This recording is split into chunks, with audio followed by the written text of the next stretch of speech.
ইতিহাসের সবচেয়ে বড় সামরিক কুচকাওয়াজে নতুন ও অত্যাধুনিক বিভিন্ন ক্ষেপণাস্ত্র ও ড্রোন উন্মোচন করেছে চীন। বুধবার বেইজিংয়ে আয়োজিত এই কুচকাওয়াজে উপস্থিত ছিলেন রুশ প্রেসিডেন্ট ভ্লাদিমির পুতিন, উত্তর কোরিয়ার নেতা কিম জং উন সহ প্রায় ২৬টি দেশের রাষ্ট্রনেতারা।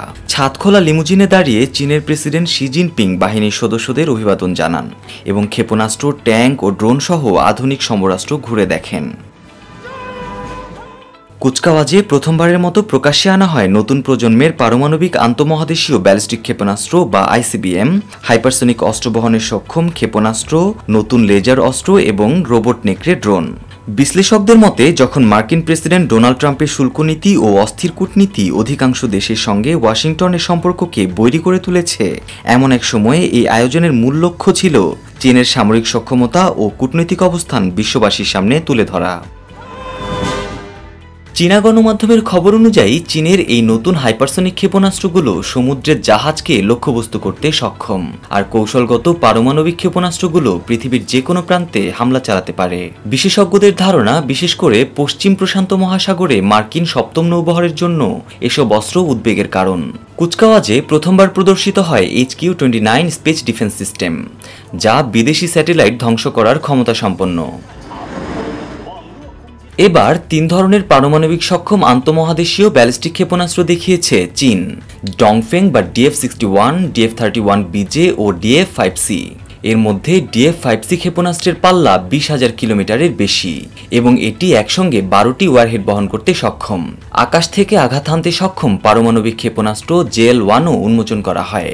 JL-1, JL-3 এবং DF-61 ও DF-31 মিলে চীনের স্থল, সমুদ্র ও আকাশভিত্তিক পারমাণবিক ট্রায়াড প্রথমবার একসঙ্গে প্রদর্শিত হলো। বিবিসির তথ্য অনুযায়ী চীন প্রথমবারের মতো হাইপারসনিক গ্লাইড ভেহিকেল YJ-17 ও হাইপারসনিক ক্রুজ ক্ষেপণাস্ত্র YJ-19 প্রকাশ করেছে। ইং-জি বা ইগল অ্যাটাক নামের এই ক্ষেপণাস্ত্রগুলো জাহাজ বা বিমান থেকে ছোড়া যায় এবং এরা বড় ধরনের জাহাজ ধ্বংস করতে সক্ষম। কুচকাওয়াজে প্রথমবার দেখা গেছে পানির নিচ থেকে আঘাত হানতে সক্ষম বড় আকারের স্বয়ংক্রিয় ড্রোন AJX-002, যা যুক্তরাষ্ট্র ও পশ্চিমা দেশগুলোর জন্য নতুন উদ্বেগের কারণ হতে পারে।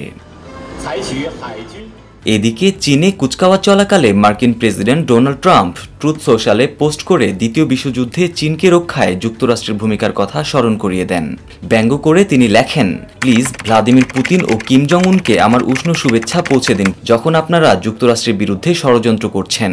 পরে সাংবাদিকদের তিনি বলেন, কুচকাওয়াজকে তিনি যুক্তরাষ্ট্রের জন্য চ্যালেঞ্জ মনে করছেন না এবং প্রেসিডেন্ট শির সঙ্গে তার সম্পর্ক ভালো। জাপান সরকারের শীর্ষ মুখপাত্র কুচকাওয়াজ নিয়ে সরাসরি মন্তব্য না করলেও তারা জানিয়েছে, এশিয়ার শীর্ষ ২ অর্থনীতি গঠনমূলক সম্পর্ক গড়ে তুলছে। শি, পুতিন ও কিম নিজেদের মধ্যে প্রতিরক্ষা সম্পর্ক ঘনিষ্ঠ করার কোনো ইঙ্গিত দিয়েছেন কিনা সেদিকেও নজর ছিল পর্যবেক্ষকদের। যদিও আলাদাভাবে দেশগুলোর মধ্যে প্রতিরক্ষা সহযোগিতা রয়েছে, তবে ৩ দেশ মিলে ন্যাটোর মতো কোনো চুক্তি তাদের নেই। বিশ্লেষকদের মতে, তেমন কোনো চুক্তি হলে তা এশিয়া ও প্রশান্ত মহাসাগরীয় অঞ্চল সহ বৈশ্বিক সামরিক ভারসাম্যে বড় পরিবর্তন আনতে পারত।